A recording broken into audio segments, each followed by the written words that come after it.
ओम नमः श्री परमहंसास्वादितचरणकमलचिन्मकरन्दाय भक्तजनमानसनिवासाय श्रीरामचन्द्राय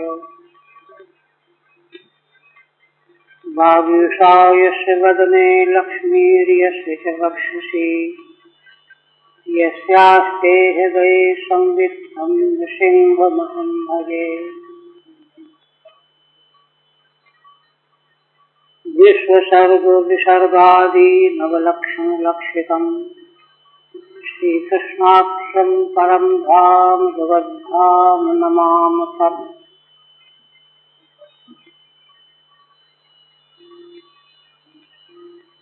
परम आदरणीय यति वृंद, भक्त वृंद एवं शोक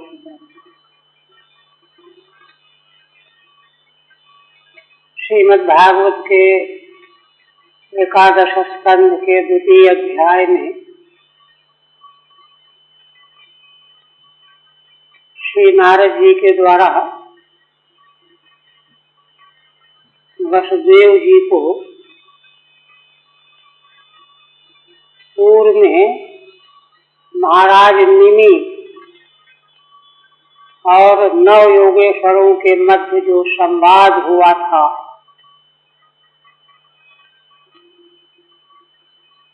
उस इतिहास का श्रवण करा रहे। पूर्व में श्री नारद जी ने बताया कि महाराज निमि के उस यज्ञ में यदक्षया योगेश्वर आ गए। महाराज ने यज्ञ की अग्नियों में, सदस्यों में, ऋतुजों में दौड़कर उनका स्वागत किया, पूजन किया, आसनों पर विराजमान कराया और महाराज ने अपना अहोभाग्य कथन किया। मनुष्य जीवन ही बड़ा दुर्लभ है, यद्यपि है यह भी क्षणभंगुर, किंतु दुर्लभ है, मिलता नहीं है। और उसमें भी भगवान के प्रिय भक्त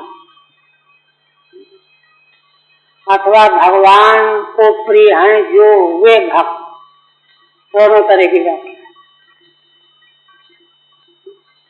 भगवान उनके प्रिय हैं और भगवान के प्रिय भक्त, उनका दर्शन होना तो और भी दुर्लभ है। तो ऐसा दुर्लभ संयोग सौभाग्य मुझे मिला है, इसलिए मैं कृपा पूर्वक आपसे प्रश्न पूछना चाहता हूँ। महाराज का पहला प्रश्न है, आत्यंतिक क्षेम क्या है? आत्यंतिक क्षेम माने पूरी तरह से क्लेशों की निवृत्ति, विविध दुखों की पूर्णतया निवृत्ति। दूसरे उपाय जैसे पिछले दिन हमने प्रस्तुत किया कि बाकी दूसरे उपाय तो कभी सफल हुए ही नहीं आज तक। आध्यात्मिक, आधिदैविक, आदि भौतिक दुखों की निवृत्ति के जो अन्य उपाय हैं प्रत्यक्ष सिद्ध हैं, तो एक तो उनमें गारंटी नहीं है कि वे दुख दूर ही कर देंगे, और दूसरा ये है कि ऐसे दूर करेंगे फिर दोबारा वह दुख न आवे, ये भी नहीं है। सांख्यकारिकाकार कहते हैं नात्यंतो भावात्, दूसरे कोई भी उपाय सफल नहीं है। इसलिए भगवान आप आत्यंतिक क्षेम क्या है, उसका मार्ग क्या है, कृपा करके आप बताइए।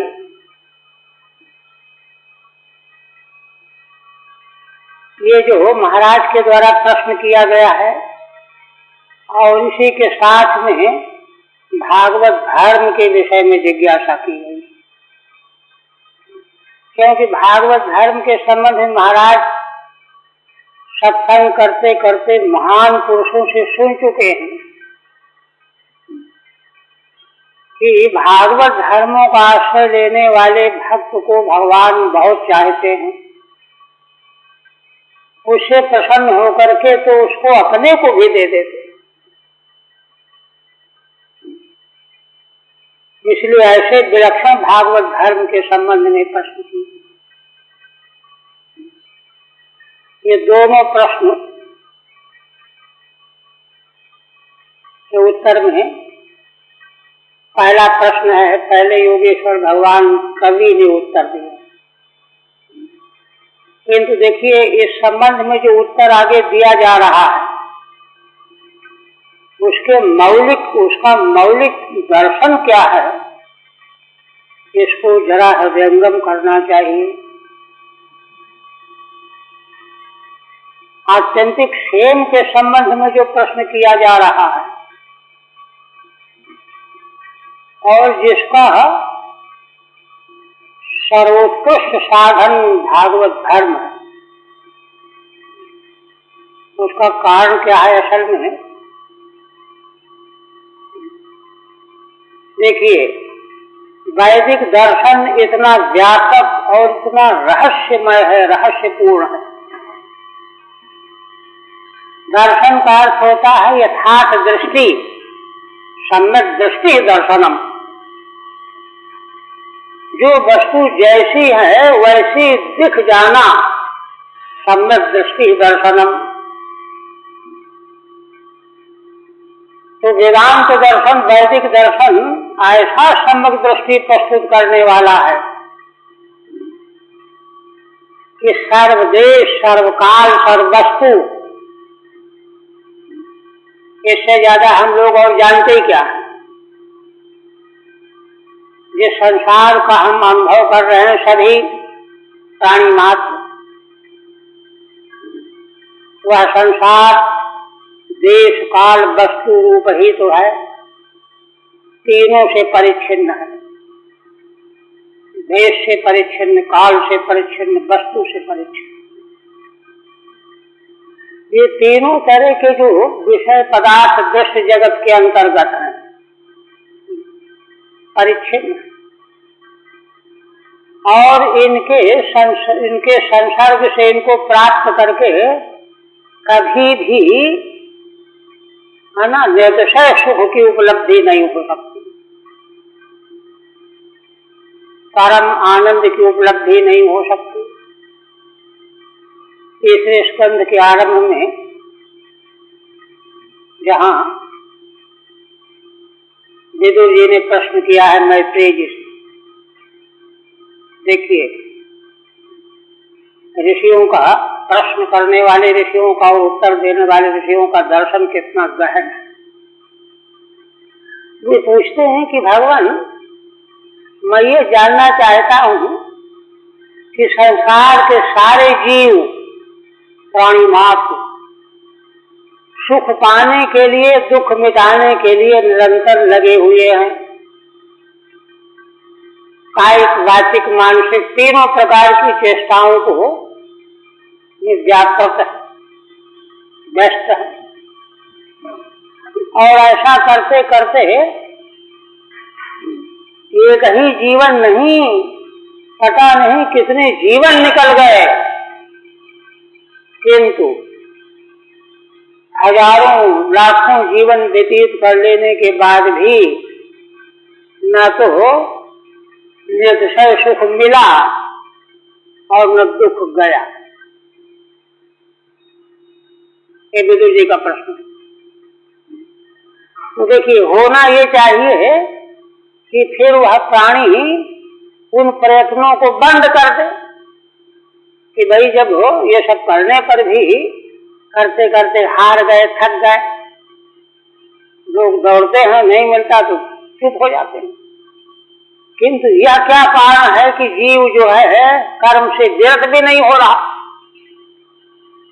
उसी प्रयत्न में लगा हुआ है। विदुर जी का ये प्रश्न।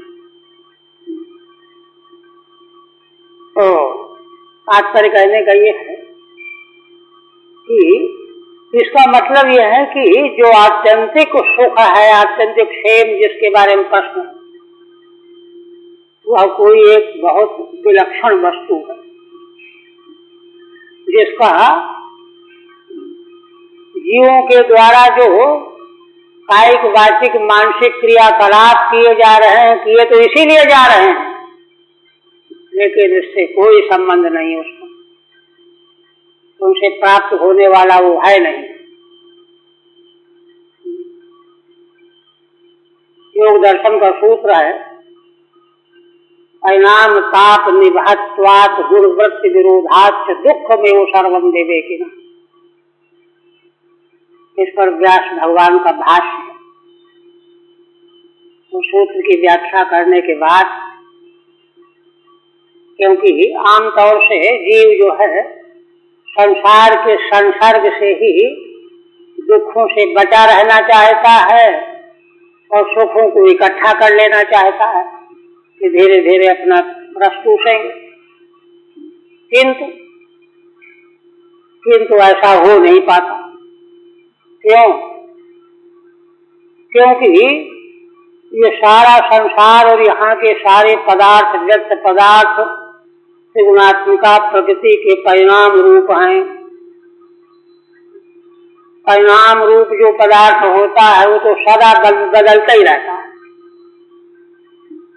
इसलिए आज भले ही किसी वस्तु से सुख मिल रहा हो, लेकिन मिलता नहीं रहेगा, परिणाम में ताप ही मिलेगा, क्लेश ही मिलेगा। परिणाम ताप निभत्वात्, माने परिणाम में ताप ही देने वाला होने से, और गुणवृत्ति विरोधाच्य, सत्वरज तम जो प्रकृति के तीनों गुण हैं, इनकी गुण को वृत्तियों में, बर्ताव में विरोध भी है। ये तीनों गुण है ना, प्रत्येक गुण दूसरों को नष्ट करके आगे बढ़ना चाहता है। सुख का अनुभव होता है सतोगुण का परिणाम, दुख रजोगुण का परिणाम, मोह शोक तमोगुण का परिणाम। इसलिए आज सतोगुण की अभिव्यक्ति में हम सुख भोग रहे हैं, किंतु दूसरे गुण उसके साथ में लगे हुए हैं, इसको हम पिछड़ा देंगे। रजोगुण तमोगुण जब हावी हो जाएगा तो सुख अपने आप खत्म हो जाएगा। क्यों? गुणवृत्ति विरोधाच्य। ऐसा हुआ ही नहीं आज तक कि जिसको सुख मिला हो तो सुख मिल ही रहा हो, गुणवृत्तियों का विरोध होता है। तो परिणाम ताप निभत्वात् गुणवृत्ति विरोधाच्य, इसलिए दुख में वो सर्वम विवेकिना। इसलिए सारा संसार लोक व्यवहार विवेकी के लिए दुख रूप ही है। इस पर भाष्य करते हुए व्यास भगवान कहते हैं, क्या कहते हैं? देखिए, सारे संसार का अवलोकन हम लोग करें, देखें सावधानी पूर्वक, तो एक परिस्थिति में एक रो रहा है और दूसरा उसी परिस्थिति को चाह रहा है, हमको बड़ा सुख मिल जाएगा अगर हमको ऐसा हो गया। उसी परिस्थिति को लेकर के दूसरा रो रहा है और दूसरा चाह रहा है। तो वहां व्यास जी का व्यास भगवान कहते हैं विवेकिना, सूत्र में विवेकिना है, माने जिसको विवेक है उसको यह ध्यान निष्कर्ष में आता है कि सब दुख रूप है। अगर विवेक नहीं है तो सहता चला जाता है, तिरस्कार अपमान गाली गलौज सुनता रहता है, उसको दुख रूप थोड़ा बहुत महसूस हुआ, भूल गया। किंतु विवेकी के लिए सब कुछ दुख रूप ही है। तो वहां दृष्टांत देते हुए व्यास भगवान कहते हैं अक्षिपात्र कल्पो विद्वान, जैसे नेत्र का हमारा गोलक, अक्षिपात्र नेत्र गोलक, विद्वान का स्वभाव ऐसा होता है।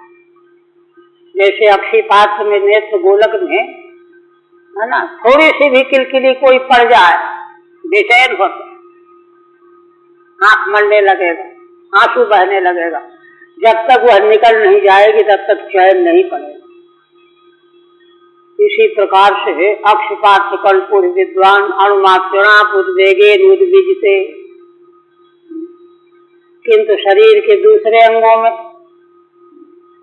कोई रगड़ा भी लगा दे तो कोई फर्क नहीं मालूम पड़ता। इसलिए और ये सब होता है असल में चित्त शुद्धि से। इसीलिए वैदिक परंपरा में धर्म का आचरण, सदाचार का आचरण अनिवार्य बताया गया। ऐसा करते करते चित्त शुद्ध हो जाएगा। शुद्ध चित्त में ही संसार की पूरी तरह से दुख रूपता का आभास होगा। नहीं तो व्यक्ति मटर गश्ती में ही लगा रहेगा। एक पुराण में जो है आख्यान आया है, एक महाराज से कर्म बिगड़ गया, ऊपर योनि में चले गए, किंतु थे बड़े धर्मात्मा। तो ऋषि लोग सर्वज्ञ होते हैं, उन्होंने बताया कि देखो तुम्हारे पिता इस अपराध के कारण सूकर योनि में चले गए हैं, तुम उनकी रक्षा करो। क्योंकि पुत्र कहते ही उसे जो नरक से बचावे पिता को, पुत्र नाम नरकात् त्रायते पुत्र, ऋषियों ने बता दिया। तो पुत्र गया, पहचान लिया सूकर के रूप में। तो सोचा कि इसका वध कर देंगे तो ये योनि से मुक्त हो जाए। धनुष बाण लेकर के गया, पीछा की, वो भागा नहीं। तो तब तक भीतर से आवाज आई, अरे मुझे न मारो, मैं बड़े आनंद में हूँ, मुझे न मारो, मैं बड़े आनंद में हूँ। और घबरा गया। पिताजी इस तरह से गिड़गिड़ा रहे हैं, तो फिर उनका वध मैं कैसे करूं? उसको मारने की हिम्मत नहीं पड़ी। तो ऐसा क्यों होता है? जब तक अंतःकरण की पूर्ण शुद्धि नहीं होती तब तक कर्मों के फलस्वरूप प्राप्त होने वाला संसार ही रुचिकर मालूम पड़ता रहता है। किंतु जो महान पुरुष हैं वो अच्छी तरह से समझ जाते हैं। एक बार महाराज जी ने वाराणसी में सुनाया, देखिए ब्रह्मा का पद जो है उपनिषदों में कथन किया है कि वैदिक समस्त साधन कर्मों में सर्वोत्कृष्ट कर्म है अश्वमेध यज्ञ। उसका विज्ञान, दोनों के फल अलग अलग भी समान रूप से बताए गए। उसके सब सर्वोत्कृष्ट फल की प्राप्ति है प्रजापतित्व की प्राप्ति, ब्रह्मा पद प्राप्त करना। क्या कहना, सबसे बढ़ सकते, उसके बाद तो संसार में कोई पद ही नहीं। किंतु महाराज ने सुनाया कि एक बार ब्रह्मा जी ऊब गए, तो भगवान के पास आए, कहा महाराज जैसे कोई इस्तीफा देने के लिए लिख करके एप्लीकेशन ले जाए, महाराज अब मैं इस काम से मुक्ति चाहता हूँ। तो विष्णु भगवान ने कहा, अरे ब्रह्मा जी क्या बात? कहा कुछ ऐसा ही, अब मैं विश्राम करूँ। तो मैंने तो कहा कि अरे नहीं, अब कितना समय रह गया है, 2 परार्थ की आयु होती है, 2 परार्थ पता नहीं कितने प्रलय बीत जाते हैं। किंतु उसको भी कह रहे अरे कितना समय रह गया है, निपाट लो, सब इस पूरी कर लो, फिर जाना। तो हम नहीं करते रहे। अच्छा कल मिलिए। हाँ ठीक है, चलिए। देखिए अब भगवान ने माया लौट करके जब आए तो क्या देखते हैं, चारों ओर से ऊंटों की कतार लदी हुई चली जा रही है, सैकड़ों की संख्या में। ब्रह्मा जी को आश्चर्य हुआ, अरे इतने ऊंट, इनमें सामान क्या भरा हुआ? जिज्ञासा बसा पूछ दिया, क्यों भाई, क्या लिए जा रहे हो, क्या है, कहाँ जा रहे हो? तो कहा कि भगवान के यहाँ ब्रह्मा की मांग हुई है, तो सप्लाई लेके हम लोग जा रहे हैं। भगवान को जैसे कोई सामान खरीदना हो, जरूरत पड़ती वो खरीदते हैं लोग, जो पता चल गया तो दुकानदार लेकर के आ जाता। तो इसलिए जा रहे हैं हम, ये सब बेटियों ब्रह्मा लदे हुए हैं, भगवान को दे देंगे, जिसको चाहेंगे रख लेंगे, नियुक्त कर लेंगे। अब यह सब सुन करके ब्रह्मा जी का तो होश ठिकाने हो गए, अरे इतने ब्रह्मा, इतने ब्रह्मा। अब तो उनको बड़ी लज्जा आई। खैर फिर भगवान ने माया का दर्शन कराया। दूसरे दिन गए तो वही जैसे कोई इस्तीफा वापस लेने के लिए चला जाए, महाराज मैंने सोचा है कि नहीं अब क्या है, निपाट लो। तात्पर्य असल में कहने का महाराज ने बताया कि भाई तात्पर्य है कि संसार नीचे से लेकर के ऊपर तक आरती, खेद, क्लेश, दुख, अभाव, शोक, मोह से ही भरा हुआ है। ब्रह्मा जी के संबंध में बृहदारण्यक उपनिषद के प्रथम अध्याय में कहा है कि वो आरती का शिकार हो गए, उनको भय हो गया। बताइए, है ना? श्रुति ने वहां इसलिए यह प्रस्तुत किया वैराग्य के लिए कि सोचो हो कि साधनों के द्वारा तुम क्या ऐसी वस्तु प्राप्त कर लोगे कि तुम्हारा भय निकल जाएगा, निर्भय हो जाओगे, आत्यंतिक क्षेम हो जाएगा। है ही नहीं, ब्रह्मा पद प्राप्त करके भी नहीं मिला, घबराए हुए हैं, डरे हुए हैं ब्रह्मा, वहां वर्णन आया। श्रुति ने यह दिखाया है कि जिससे बढ़ करके कोई फल है ही नहीं, उसको प्राप्त करने वाले ब्रह्मा जी भयभीत हो रहे हैं, डर रहे हैं, मन उनका उदास हुआ है, खिन्न हुए हैं। इसलिए इस तरह का जिसको श्रुति ने संकेत किया, परीक्ष लोकान चर्चितान ब्रह्मो निर्वेद मायात नास्त्य कृतकृतेन, अकृत जो आत्यंतिक श्रेय है, मोक्ष है, वह कृतेन कर्मणा नास्ति, वह किसी भी साधन के द्वारा प्राप्त नहीं किया जा सकता। इसलिए उसकी प्राप्ति का साधन यहाँ महाराज के द्वारा पूछा जा रहा है। आत्यंतिक क्षेम का रास्ता क्या है, मार्ग क्या है? बड़े बड़े ऋषि महर्षियों से, महान पुरुषों से सुन रखा था कि भागवत धर्म का आश्रय लेना ही सबसे बड़ा साधन है, उपाय है, साधन है, आत्यंतिक क्षेम। इसलिए उसका स्वरूप पूछने लगे महाराज, है ना? वो कहने लगे कि जिन भागवत धर्मों का पालन करने वाले अपने प्रिय भक्त को भगवान प्रसन्न होकर के अपने को भी दे देते हैं,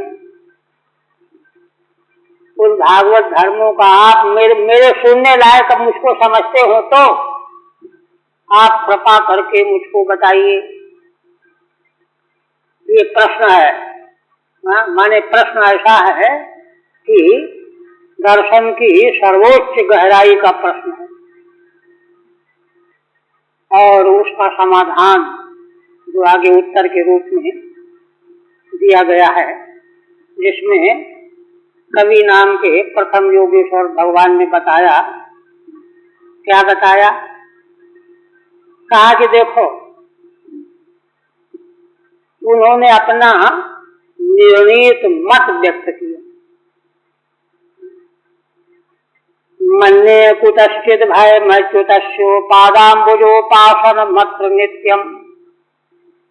कवि भगवान ने बताया कि अच्युत भगवान के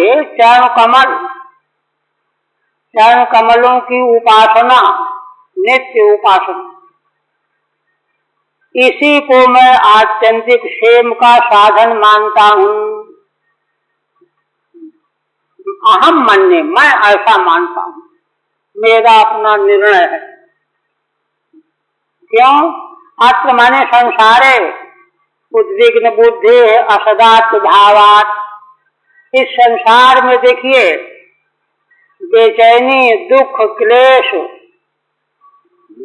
शोक, मोह और राग द्वेषादि बंधनों का कारण क्या है?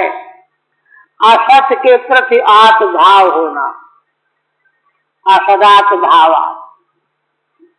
असत जो देह, इंद्री, विषय आदि हैं, इनके प्रति अहंता ममता बना लेने से असदात भावात, इसके कारण ही मनुष्यों की बुद्धि उद्विग्न बनी हुई है, बेचैन बनी हुई है, उनको शांति मिल ही नहीं रही है, बेचैन बने हुए हैं। और तो ऐसी बेचैनी, उद्विग्नता, अशांति, क्लेश, दुख, ये भगवान के चरण कमलों की उपासना करने से ही हत्याई जाएगी। विश्वात्मना, विश्वात्मना माने सब प्रकार से। दूसरे उपाय जो हैं आंशिक रूप में शांति प्रदान करते हैं, निरंतर नहीं है उसमें, थोड़ा चांस मिल गया, फिर वही दुख, फिर वही दुख। किंतु विश्वात्मना माने पूरी तरह से, भय की पूरी तरह से निवृत्ति हो जाती है। यहाँ देखिए, ये श्लोक हो गया था, यहाँ बात क्या कही गई है कि असल बात यह है, एक तो अच्युत भगवान की उपासना, चरण कमल की उपासना, अच्युत और अघोक्षण, ये भगवान के दो जो नामकरण हैं, बहुत जो है सार गर्भित। अच्युत माने जो भगवान स्वरूप से कभी भी च्युत नहीं होने वाले हैं, अच्युत। और अघोक्षज माने आधा जातम अक्षजम इंद्रिय जन्यम ज्ञानम यस्मात्, इंद्रियों से होने वाला जो ज्ञान है जहाँ नीचे रह गया, निकृष्ट होकर के रह गया, त्यक्त हो गया, मतलब ऐसे भगवान के चरण कमल की आराधना उपासना। देखिए, ये भगवान असल में अनेकों बार श्रीमद् भागवत में यह स्थापित किया गया है कि भगवान जीव मात्र के हृदय में अंतर्यामी रूप से निवास करने वाले हैं। बहुत बार इसलिए भगवान जब जीव मात्र के हृदय में निवास करने वाले हैं, और हैं कैसे? अच्युत। कभी भी जीव मात्र के हृदय से भगवान च्युत नहीं होते, अलग नहीं होते, किंतु उनको जब जीव भूल जाता है, भगवान को भूल गया, जो भगवान हम सबके हृदय में विराजमान हैं, उनको हम भूल गए, तो भूल जाने से क्या हुआ? भगवान को भूलने का मतलब अपने को, अपने स्वरूप को ही भूल गए। अपने स्वरूप को भूल जाने से क्या हुआ? देह, इंद्रियां, संसार के पदार्थों को अपना आत्मा और अपनी मान लिया, अहंता ममता स्थापित कर लिया। जो पदार्थ है नहीं, असत रूप हैं, असत हैं, उन्हीं को सत मान लिया, आत्मा के रूप में, आत्मी के रूप में मान लिया, अहंता ममता कर लिया। इसीलिए प्राणी मात्र, जीव मात्र की बुद्धि उद्विग्न बनी हुई है। तो देखिए, बुद्धि की उद्विग्नता का कारण क्या बना? असत पदार्थों के प्रति अहंता ममता मानना, और असत पदार्थों के प्रति अहंता ममता क्यों बनी? क्योंकि अपने स्वरूप को भूल गया। मैं मनुष्य हूँ, पशु हूँ, पक्षी हूँ, देवता हूँ, दानव हूँ, मानव हूँ, कुछ भी। सारी जो आत्मा आत्मान्यता है वह असत विषय नहीं ही तो है। आत्मा तो शरीर है ही नहीं, उसको मान लिया। और माँ अच्छा ऐसा भूला क्यों? भगवान को भूल जाना। भगवान को भूलना ही अपने को भूल जाना है, अपने स्वरूप से पृथक हो जाना। और फिर मिथ्या जो असत स्वरूप है उसको अपना स्वरूप मान लेना है। हम तो ये हैं, ये हमारा है, मैं मेरा हो। तब जाकर के संसार के दुख उद्वेग ये पैदा हो रहे हैं। ये संसार के बंधन और क्लेश का स्वरूप जो है कहाँ से आया, उद्गम ये बताया। अब जिस गड़बड़ी से ये सब उपद्रव बना है वह गड़बड़ी ठीक होने पर ही तो बात बनेगी। दूसरे उपाय करने से तो बात बनने वाली नहीं। तो गड़बड़ी कहाँ से हुई? अच्युत भगवान को जीव भूला हुआ, जो सबके हृदय में विराजमान है उन्हीं को भूला हुआ है। उनका आतिथ्य भूल करके इधर उधर भाग रहा है। इसलिए योगेश्वर भगवान कवि कहते हैं कि जहाँ से भूल शुरू हुई है वहीं सुधार करना पड़ेगा, वहीं से साधन का आरंभ होगा। इसलिए अच्युत भगवान जो प्राणी मात्र के हृदय में विराजमान रहने वाले हैं, उनके चरणों की चरण कमल की उपासना ही वास्तविक आत्यंतिक क्षेम का मार्ग है, उपाय है। इसी के द्वारा सब प्रकार का भय निवृत्त हो जाए। ये हो गया था। आगे वाला भी ये वही भगवता प्रोक्ता। फिर दूसरा प्रश्न था, आत्यंतिक क्षेम का स्वरूप बता दिया योगेश्वर भगवान। अब दूसरा प्रश्न था कि भागवत धर्म को मैं सुनने लायक अगर आप समझते हो तो मुझको बताइए। तो उसको बता आगे देखो, स्वयं साक्षात भगवान के द्वारा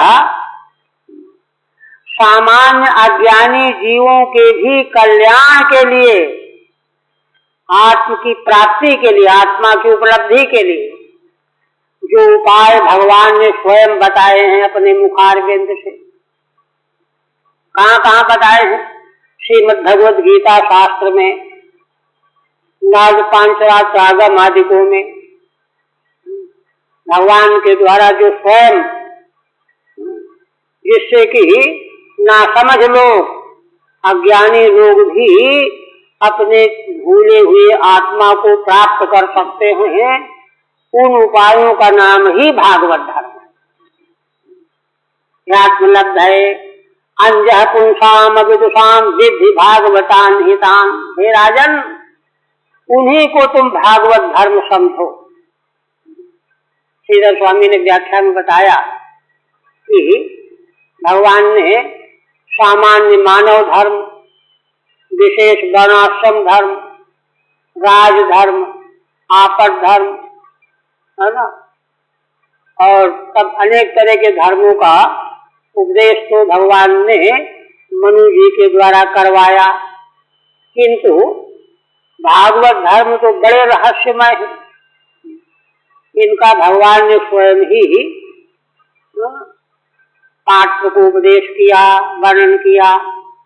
ऐसे आप भागवत धर्म की महिमा, बाकी ये पूरा उत्तर होते होते जो उसका रहस्य है आगे खुलता चला जाएगा। आप देखिए आगे जहां से चलना है।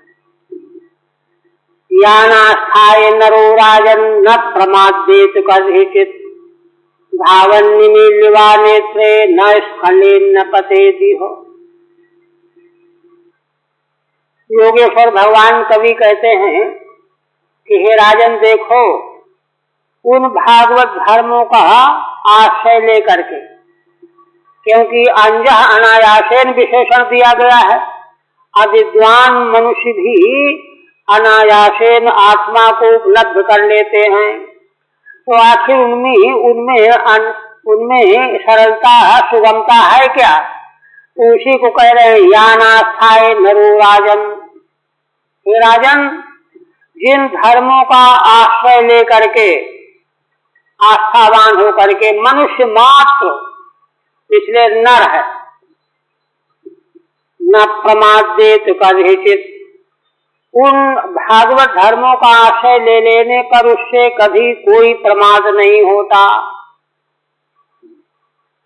और जो साधन है कर्म कांड उपासना कांड आदि, उनमें सब में तो अधिकारियों का अलग अलग चयन किया गया है, विवेचन किया गया है, ऐसे को अधिकार है ऐसे को नहीं। किंतु इसमें इस धर्म में ऐसा नहीं है, और इसमें कोई प्रमाद भी बन जाए तो उससे कोई हानि भी नहीं है, और उचित किसी प्रकार से। धावन निमील्यवा नेत्रे,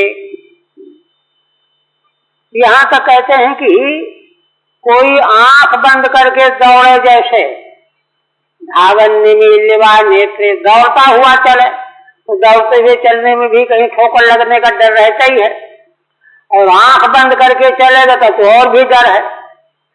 किंतु कवि भगवान कहते हैं कि भागवत धर्म का आश्रय ले लेने वाला साधक चाहे धीरे धीरे चले चाहे दौड़ता हुआ चले, जल्दी जल्दी पाठ करता रहे, भगवान का जो है नाम उच्चारण जल्दी जल्दी करने लगे। निमील्य माने आंख बंद करके पाठ कर रहा है, नाम ले रहा है, कीर्तन कर रहा है, स्मरण कर रहा है। इस तरह की अनवधानता होने पर भी न स्खलेत न पतेति हो, ना तो उसका स्खलन होगा, गिर नहीं पाएगा कि गिर जाएगा, और न पतेति हो, है ना। और पतन क्या है कि उसके फल में कमी आ जाए, कि इसलिए तो दौड़ते हुए किया है, आंख बंद करके किया है, फल कम हो जाए। कर्मकांड में तो कम हो जाएगा, किंतु यहाँ फल में भी किसी प्रकार की न्यूनता नहीं आएगी। ये सुगमता है, आसानी। टीका में कहते हैं अंजः पदेनोक्तम सुकरत्वम विब्रमोति, अंजः पद के द्वारा जो सुकरत्व कहा गया है उसका विवरण करते हैं। यानिति, यान आस्थाय आश्रित, जिन धर्मों का आश्रय ले लेने से, योगादिषु इव, जैसे योग मार्ग में, कर्म कांड के मार्ग में और उपासना के मार्ग में, है ना, सावधानी बरतनी पड़ती है, गड़बड़ नहीं चलता, वैसा न प्रमाद्येत विघ्नै न विहन्येत, है ना। जैसे मान लो अब कर्म कर रहा है, बीच में स्वास्थ्य बिगड़ गया तो कोई न कोई उपाय निकालना पड़ेगा, किंतु इसमें अगर ऐसा कुछ हो जाए तो कुछ बिगड़ेगा नहीं, कोई दोष नहीं आएगा, कोई विघटन नहीं होगा। 1 घंटे बाद कर लेगा, 2 घंटे बाद कर लेगा, कोई फर्क नहीं पड़ेगा। और कर्मकांड में 1 घंटे बाद नहीं होगा, वो तो उसी समय करना पड़ेगा। किंच निमील्य नेत्रे धावन्नपि, इतना ही नहीं, आंख बंद करके दौड़ता हुआ यदि चल रहा है तो भी उसमें कोई हानि नहीं होगी। एषु भागवत धर्मेषु न स्खलेत, है ना, भागवत धर्म से उसका स्खलन नहीं होता। निमीलनम नामा ज्ञानम, निमीलन क्या है? आंख बंद हो जाना, माने अज्ञान हो जाना, न समझ ही नहीं रहा, है ना। कहते हैं कि अज्ञान कैसे है, आगे प्रमाण दे रहे हैं। यथाहु श्रुति स्मृति उभे नेत्रे विप्राणाम परिकीर्तिते एकेन पिगलः काणो द्वाभ्याम मंडः प्रकीर्तितः। श्रुति और स्मृति ये दोनों नेत्र हैं, है ना। विप्राणाम ब्राह्मण क्षत्रिय वैश्य कर्मकांडी सदाचारी कहे गए हैं। एकेन विकलः काणः, अगर श्रुति है स्मृति नहीं है, स्मृति है श्रुति नहीं है तो काना है। जैसे एक कान खराब होते तो काना कहा जाता है, और दोनों नहीं है तो अंधा है ना। एकेन विकलः काणो द्वाभ्याम मंडः प्रकीर्तितः, दोनों नहीं है तो अंधा हो गया। इति किंतु भागवत धर्म का आश्रय लेने वाला जो है, वह भले आंख बंद करके चल रहा हो, माने अज्ञात्वापि, जानता नहीं है, अज्ञात्वापि इत्यर्थ, तो भी उसका स्खलन नहीं होगा। यथा पदन्यास स्थान मतिक्रम शीघ्रम परतः पदन्यासेन, जैसे पैर संभाल के आगे रख रहा है, जल्दबाजी में पैर जो है कहीं और जगह पड़ गया, उठा करके रखने से, है ना। शीघ्रम परतः पदन्यासेन गतिर्धावनम, है ना। गति और धावन जैसे जल्दबाजी में ऐसे ही होता है। तद्वत् किंचित किंचित अतिक्रम्यात शीघ्रानुष्ठानम धावनम, कभी जल्दी कर देना, कभी बैठे रहना, शीघ्र करना, कभी आलस्य करना, यही धावन है। तथा अनुतिष्ठन्नपि न स्खलेत, ऐसा अनुष्ठान करने वाला भी स्खलित नहीं होता, माने प्रत्यवायी न स्यात्, उसको कोई दोष लागू नहीं होता। ये भागवत धर्म की महिमा है। तथा न पतेत, और पतन भी नहीं होगा तो उसको फल ही न मिले, है ना। न पतेत फलान न भ्रष्टेत, ब्रह्मादीनाम उक्तानपि धर्मान कांचित अकुर्वाणो भागवतान धर्मान श्रवण कीर्तनादीन कुर्वाणः, है ना। ब्राह्मण आदि वर्ण का है, किंतु ब्राह्मण आदि के धर्मों का न करता हुआ भगवान के श्रवण मनन कीर्तन में लगा हुआ है, तत्फलम प्राप्त्यादित्यर्था, तो भी उसको कोई फल से वंचित नहीं कर सकता। ये महिमा है। तब यह सुन करके जिज्ञासा हुई कि अच्छा, इतने उच्च कोटि के महान भागवत धर्म की महिमा है, तो ये कौन से धर्म है, क्या उनका प्रकार है, क्या उनका स्वरूप है, ये प्रश्न हुआ, जिज्ञासा हुई। तो कवि भगवान कहते हैं कि देखिए, कायेन वाचा मनसेन्द्रियैर्वा बुद्ध्यात्मना वानुसृत स्वभावात् करोति यद्यत् सकलं परस्मै नारायणायेति समर्पयेत् तत्। देखिए, भागवत धर्म का स्वरूप बताया। क्या है भागवत धर्म? तो कभी भगवान कहते हैं कि देखो, वाणी के द्वारा, शरीर के द्वारा, मन के द्वारा, किसी भी इंद्रिय के द्वारा, बुद्धि के द्वारा, आत्मा अहंकार के द्वारा, अथवा अनुसृत स्वभावा, जन्म जन्मांतरों के संस्कार से संस्कृत होकर के स्वभाव वशात, करोति यद्यत् सकलं परस्मै, मनुष्य जो कुछ भी करता रहता है वह सब का सब परस्मै नारायणायेति समर्पयेत्,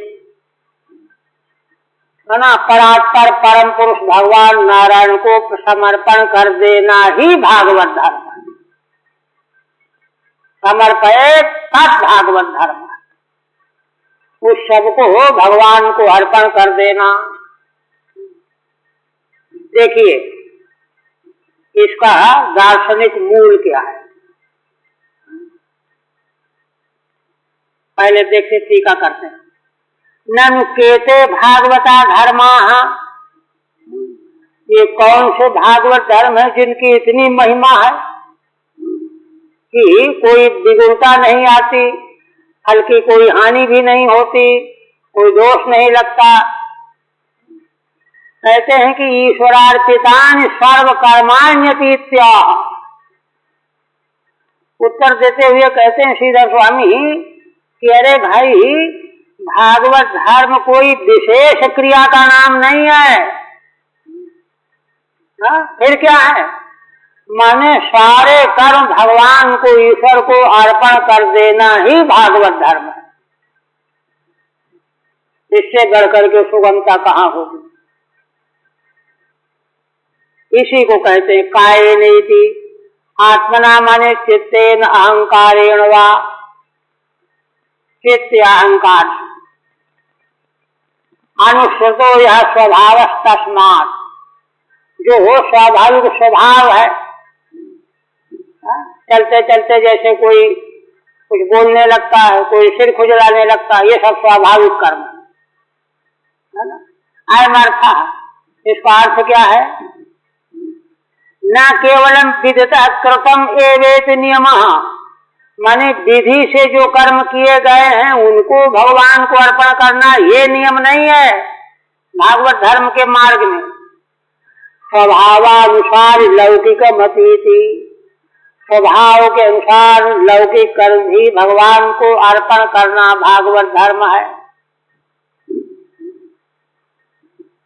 तथा च भगवद गीता को, यह बात भगवान ने स्वयं श्रीमद् भगवद गीता में कही है। यत् करोषि यदश्नासि यज्जुहोषि ददासि यत्। अर्जुन देखो, जो जो तुम कुछ करते हो, जो तुम खाते हो, जो हवन करते हो, जो दान करते हो, यत् तपस्यसि कौन्तेय, जो तप आदि करते हो, तत्कुरुष्व मदर्पणम, वह सब मेरे अर्पण कर दो। लौकिक शास्त्रीय शास्त्र यद्वा ननु कायादीनामेव कर्म नात्मना, मूल में आत्मना आया ना, आत्मना तो कहते हैं कि बुद्धिआत्मना आया, तो कहते हैं कर्म तो शरीर से होगा, इंद्रिय से होगा, आत्मा से तो होगा नहीं, आत्मा तो वह करता है। फिर आत्मना क्यों कहा, आत्मना क्यों कहा? इत्याशंक्या। तब कहते हैं, व्याख्या करते हैं श्रीधर स्वामी, कहते देखो, अध्यासेन अनुश्रुताद ब्राह्मणत्वाद स्वभावात्, अनादिकाल से जो अध्यास बना रहा है कि मैं ब्राह्मण हूँ, मैं मनुष्य हूँ, मैं देवता हूँ, मैं ये हूँ, मैं ये हूँ, तो अध्यास के द्वारा जिसको अपना आत्मा माने बैठा है उसके द्वारा जो कर्म होगा, अध्यासेन अनुश्रुताद ब्राह्मणत्वाद स्वभावात्, अध्यास के कारण ही तो अपने को मैं ब्राह्मण हूँ समझता है, मैं अधिकारी हूँ, मैं विद्वान हूँ, मैं ज्ञाता हूँ। इस स्वभाव से जो जो कर्म उससे हो रहे हैं उनको भी आंख मूंद करके भगवान को समर्पण कर देना। ये तत्सकलम परस्मै परमेश्वराय नारायणाय समर्पयेत्, उन समग्र कर्मों को नारायण भगवान को समर्पण कर देना, यही भागवत धर्म। तथा सति, ऐसा होने से क्या आया? तथा सति सकलम अपि कर्म भागवतो धर्मो भवति इति भावः, तब तो सारे कर्म मात्र भागवत धर्म ही हो जाते हैं, ये भावार्थ है। असल में देखिए, वेदांत का सिद्धांत यह है कि यहाँ परमेश्वर को छोड़ करके, परमात्मा को छोड़ करके अन्य कोई वस्तु है ही नहीं। परमात्मा ही संसार बनने वाले हैं, वे ही संसार को बनाने वाले हैं, वेद श्रुति में स्पष्ट हो गया। इसलिए जो जो कुछ भी यहाँ हो रहा है, जीवों के द्वारा, है ना, स्थूल सृष्टि में, हाँ, वह सब का सब भगवत स्वरूप ही है। किंतु अभी हमको यह बोध नहीं है कि यह सब का सब भगवत स्वरूप ही है। साधन यह बताया जा रहा है कि तुम जो कुछ भी कर रहे हो, जीव हो करके, खाना पीना चलना फिरना सब, वह सब नारायण भगवान को समर्पण कर दो। तो क्या हुआ? यद्यपि यह ज्ञान तो नहीं है कि सब कुछ भगवान ही है, किंतु जब सब कुछ भगवान को ही अर्पण कर दिया जाएगा तो भगवान ही सब कुछ हो जाएगा। क्योंकि किसी और को अर्पण किया गया होता तो और जड़ वस्तु, जड़ पदार्थ तो तद्रूप होते। इसलिए यह दर्शन जो है, भागवत दर्शन का मूलभूत दर्शन ये है कि ऐसा करने से साधक सब कुछ भगवान का ही स्वरूप है। सर्वम खल्विदम ब्रह्मैव आत्मैवेदम सर्वम ब्रह्मैवेदम सर्वम, इसके अनुसंधान की दिशा में उसका साधन चल पड़ा। ये इसकी महिमा है। इसी बात को आगे के व्याख्यान से स्पष्ट करेंगे। ठीक हो गई ना इसमें?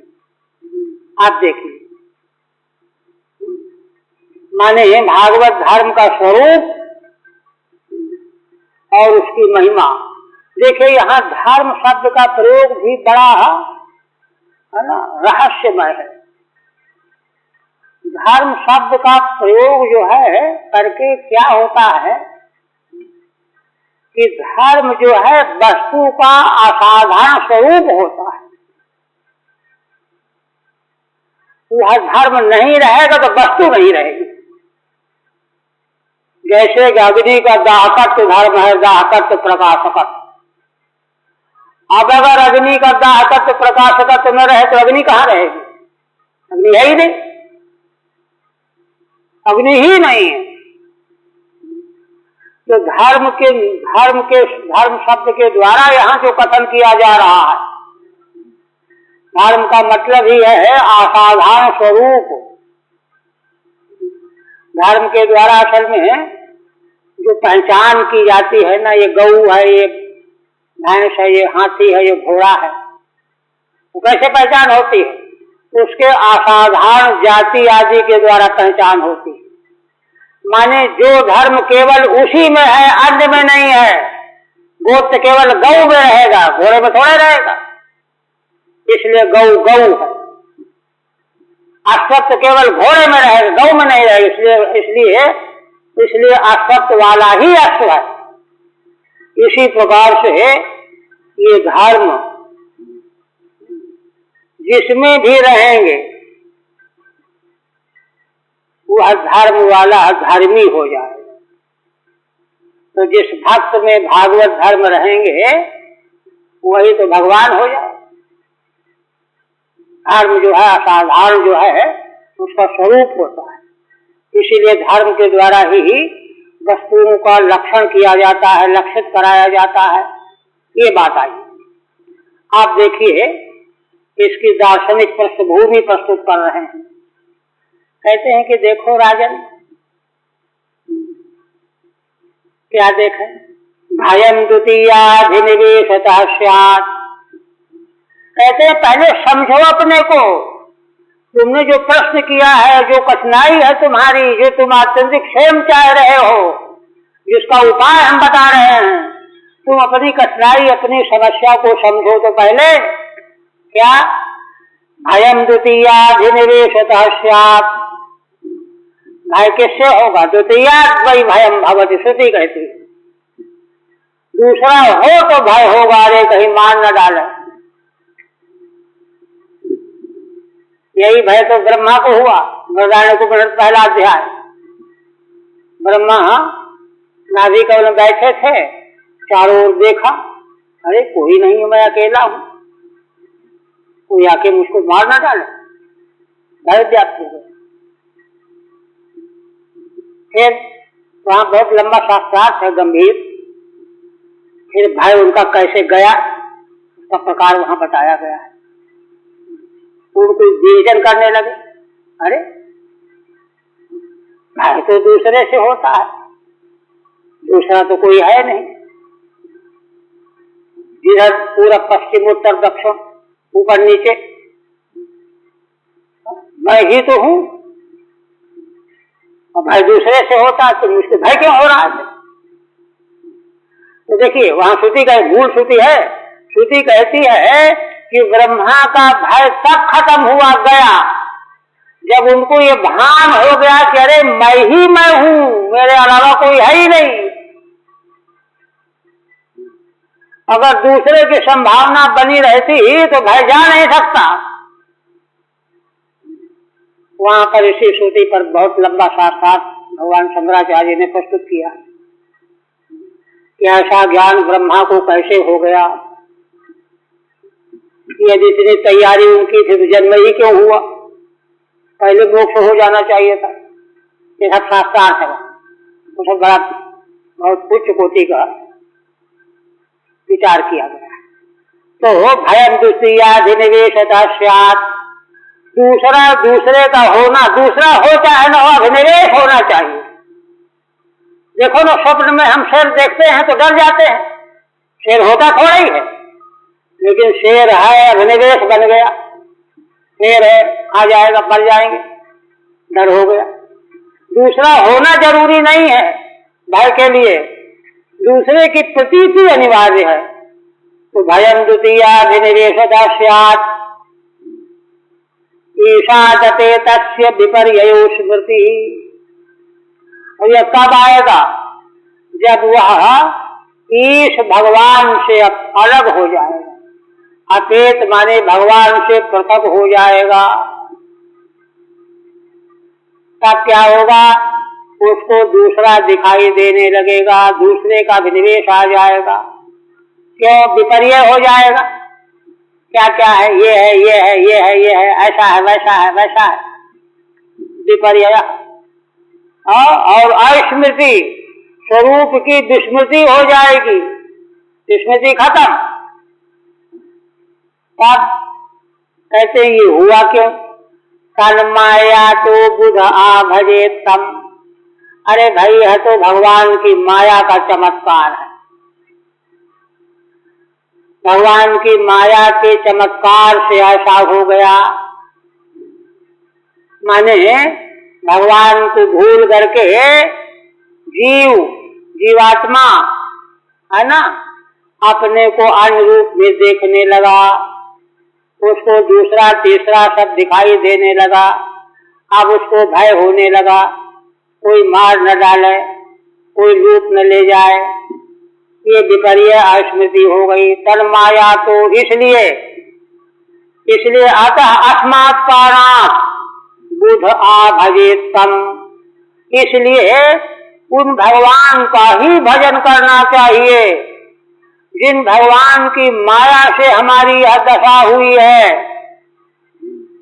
हम अपने को भूल गए, भगवान को भूल गए, और जो हम नहीं हैं वह अपना स्वरूप मान बैठे, विपर्य हो गया, अपने पारमार्थिक स्वरूप की विस्मृति हो गई, भगवान को भूल गए हम। भक्त्यैकैषम गुरु देवतात्मा, इसलिए उन्हीं भगवान का भजन करना चाहिए, भक्ति पूर्वक, भक्त्या प्रेम पूर्वक, क्योंकि वही तो तुम्हारे सब हैं। कहते हैं देखो, तुम भगवान को हम जानेंगे कैसे, कोई प्रश्न करेगा, भगवान को जानेंगे कैसे, उनकी भक्ति, उनका भजन कैसे करें, भक्ति किस क्रिया का नाम है, तमाम बातें आएंगी। तो उस पर कहते हैं योगेश्वर भगवान कहते हैं कि देखो, गुरु के द्वारा तो ज्ञान प्राप्त करो, कि भगवान का स्वरूप क्या है, उनकी भक्ति कैसी होती है। और गुरु के द्वारा यह सब ज्ञान प्राप्त करके, है ना, गुरु को भूलना नहीं, गुरु को देवता और अपना आत्मा ही मान लेना, ये भजन करने वाले के लिए है। गुरु को ही देवता और आत्मा, गुरु ही हमारे देवता हैं, माने इष्ट देव हैं, और हमारी आत्मा है। ऐसा हो करके एकमात्र उन्हीं भगवान का भजन करना चाहिए भक्ति पूर्वक। तो उनकी माया से जो हम विस्मृति के गर्त में पहुंच गए हैं, भूल गए हैं, विपर्य हो गई, अस्मृति हो गई, उसी से हमको भय लग रहा है, हम डरे हुए हैं, मर जाएंगे, ये हो जाएगा, वो हो जाएगा, यह सब खत्म होगा, क्योंकि स्वरूप में तो भय है ही नहीं। ये है, ठीक है, सत्य से बात है। ननु किमेवं परमेश्वर भजनेन, कोई प्रश्न करे कि अरे भगवान के भजन की बात आप कह रहे हो, है ना, क्या जरूरत है?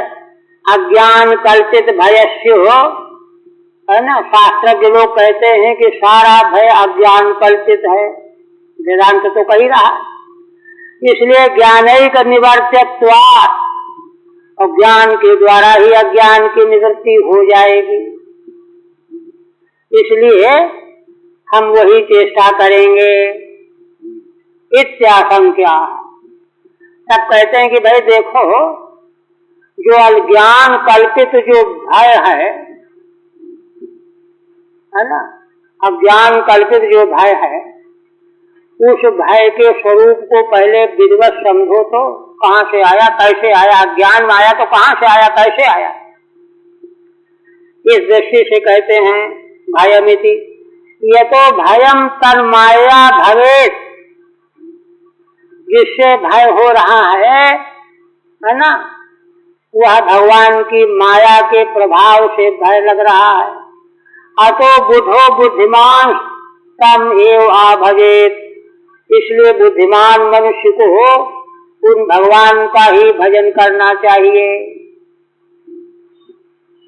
ननु भयम देहाद्य अभिनिवेशतो भवति, कहो कि नहीं नहीं, भय तो देह के अभिनिवेश से होता है, मैं देह हूं ये मानने से होता है, अभिनिवेश से, है ना, कहते अभिनिवेश कहां से, न च देहाहंकार का, सच देहाहंकार का, देह का अभिनिवेश क्यों हुआ, देह के अहंकार से, मैं देह हूं, और सच स्वरूपा स्वरूपस्य आयुष्मानात्, और वह देह के प्रति अहंकार क्यों हुआ कि मैं देह हूं, स्वरूप को भूल जाने से, स्वरूप की स्मृति नहीं रहने से, देह की स्मृति हो गई, मैं देह हूं, है ना, स्वरूपस्य आयुष्मानात्, है ना, किमत्र तस्य माया करोति, इसलिए माया भगवान की इसमें क्या करती है जो कह रहे हो, करोत्यता, कहते भाई देखो माया क्या करती है, सुनो, ईशा गते तस्येति, ईश विमुखस्य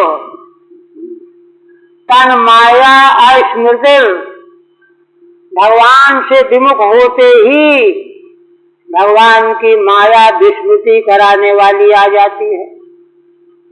तुम्हारे जो स्वरूप की विस्मृति तुमको हुई है, वह क्यों हुई है, ईश्वर से अलग होने से ही हुई है। ईश्वर से अलग होते ही, ईश विमुख होते ही भगवान की माया से अस्मृति हो गई, तुम अपने पारमार्थिक स्वरूप को भूल गए हो। भगवतः, इसलिए जिन भगवान को भूलने से माया के प्रभाव से तुम अपने स्वरूप को भूल गए हो, स्वरूप की अस्फूर्ति हो रही है, भगवतः स्वरूपा स्फूर्ति, ततो विपर्यय, भगवान के स्वरूप की स्फूर्ति न होने से विपर्यय, माने उल्टा पुल्टा दिखना, उल्टी, देह में आत्मा हूं, देहो अस्मीति, ये विपर्यय है। ततो द्वितीयाभिनिवेशात्, इस तरह से द्वितीय के अभिनिवेश से भय होता है। इसलिए देखिए, दर्शन की मूलभूत बात यह है, अपने को भूलना, और अपने को भूलना माने भगवान को भूलना। भगवान को भूलने से ही जीव अपने को भूल गया, और अपने को भूलने से देह को अपना आत्मा मान बैठा। इसलिए भय आदि प्रकट हो गए, होने लगे। एवं ही प्रसिद्धम लौकिकी सब मायासु, लौकिकी मायाओं में भी यही होता है। कोई व्यक्ति है ना, कोई नाटक दिखाई दे रहा है या माया का कोई खेल दिखा रहा है, देखते देखते ऐसा तन्मय हो गया कि भूल ही गया कि मैं कहाँ बैठा हूँ, खाया हूँ कि नहीं खाया हूँ। लौकिक माया में होता है कि नहीं होता। उक्तंच भगवता, स्वयं भगवान ने भी कहा है, दैवी एषा गुरुमयी मम माया दुरत्यया, मामेव ये प्रपद्यन्ते माया भीताम तरन्ते ते। ये भागवत धर्म का मूल है। भगवान स्वयं श्रीमद् भगवत गीता में कहते हैं कि अर्जुन देखो, यह मेरी गुणमयी माया, दैवी माया बड़ी दुरत्यया है, मेरी माया है। मामेव ये प्रपद्यन्ते, है ना। अब जिनकी माया है उनका तो कुछ बिगाड़ नहीं सकती, वो उनके तो कंट्रोल में रहती है। इसलिए मामेव ये प्रपद्यन्ते, जो मेरी शरण में आ जाते हैं, माया में ताम तरन्ते थे, वे ही इस माया का, मेरी माया का पार कर सकते हैं, है ना। एकया आद्य विचारिण्या भक्त्या भजेत, इसलिए तो सिद्ध हो गया कि भगवान की माया से जो विस्मृति हुई, स्वरूप की विस्मृति, भगवान की विस्मृति, उसी से ये है ना विपरीत बुद्धि और भय आदि आ गए। इसलिए उन्हीं भगवान का पुनः भजन करना चाहिए, एकाग्रचित से, अनन्य भाव से। एकया माने आद्य विचारिण्या भक्त्या। देखिए, ऐसा नहीं कि 15 दिन की यहाँ पूजा किया, फिर 15 दिन बदल दिया, और जगह गए और जगह गए, ये नहीं। अनन्य, नास्ति अन्य सा अनन्य। आद्य विचारणी भक्ति के द्वारा भजन करे। और दूसरी बात और कहते हैं, किंच गुरु देवतात्मा, है ना। गुरुदेव देवता ईश्वर, गुरु को ही ईश्वर मानना चाहिए, और गुरु हमारी आत्मा भी हैं। जहाँ जहाँ भजनी भगवान का जहाँ जहाँ उल्लेख भागवत में किया गया है कई जगहों पर, वहाँ 3 विशेषण दिए गए। क्यों? क्योंकि भगवान ही भजनी क्यों है। एक तो भगवान सर्वात्मा, सर्वात्मा तो हमारी भी आत्मा है, और ईश्वर होने से सबके नियामक, नियंत्रण में सारा जगत है, कांपा। और सुहृद हैं, सुहृद माने हितैषी हैं, प्रत्युपकार निरपेक्ष भगवान करुणा करने वाले हितैषी। यह भाव जो है चाहिए, ठीक यही भाव गुरु के प्रति भी हो। गुरु देवतात्मा, गुरुदेव देवता ईश्वर आत्मा प्रेष्ठश्च यस्य, ऐसा हो करके तब भगवान का अनन्य भाव से भजन करे। तथा दृष्टि संदित्यर्था, ऐसी दृष्टि रखता हुआ, है ना। गुरु को अगर है ना भूल गया तो कुछ भी प्राप्त नहीं होगा। तो इस तरह से देखिए, जो माने अविद्या से जो भ्रांति जिस तरह से बढ़ती चली गई है, उसी रूप में इस साधन का विश्लेषण किया जा रहा है। अच्छा, टाइम भी हो गया, ये करे आगे। मूल देखते, मूल इसको कर देते।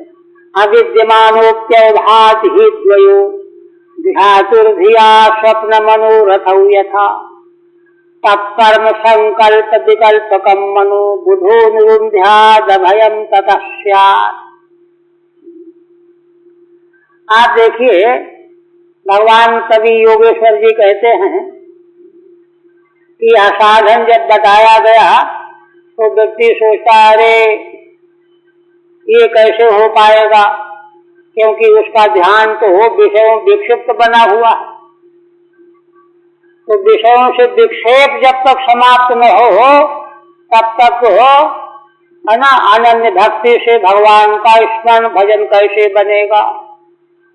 तो उसको कहते हैं, उसका स्वरूप बता करके साधन बताते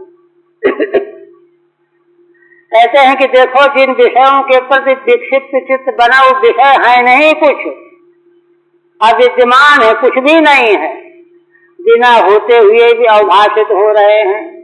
द्वय माने द्वैत, द्वैत प्रपंच बिना होते हुए भासमान हो रहा है। दृष्टांत है ध्यातुर्धिया स्वप्न मनोरथौ यथा, ध्यान करने वाला मन और बुद्धि से स्वप्न देखता है, जागत में भी चलते चलते मनोरथ करते करते उसको उसी तरह का दिखाई देने लगता है। दो दृष्टांत हैं, तो वहाँ दोनों दृष्टांतों में कुछ होता नहीं है, किंतु भासमान होता रहता है, दृश्य द्वैत दृश्य। जैसे इसी प्रकार से तत्कर्म संकल्प विकल्प का मन, उस मन का कर्म क्या है? संकल्प करना, विकल्प करना। इस मन को ही जो संकल्प विकल्पात्मक है स्वप्न में तमाम दृश्य प्रस्तुत कर देता है, खड़ा कर देता है, मनोरथ में तमाम कुछ दिखा देता है। बुद्धिमान मनुष्य को चाहिए कि उस मन को अपने बस में कर ले।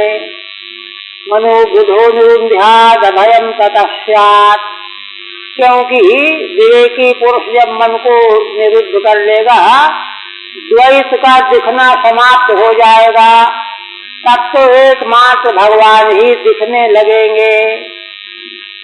एकमात्र भगवान को ही देखने का ये मार्ग है।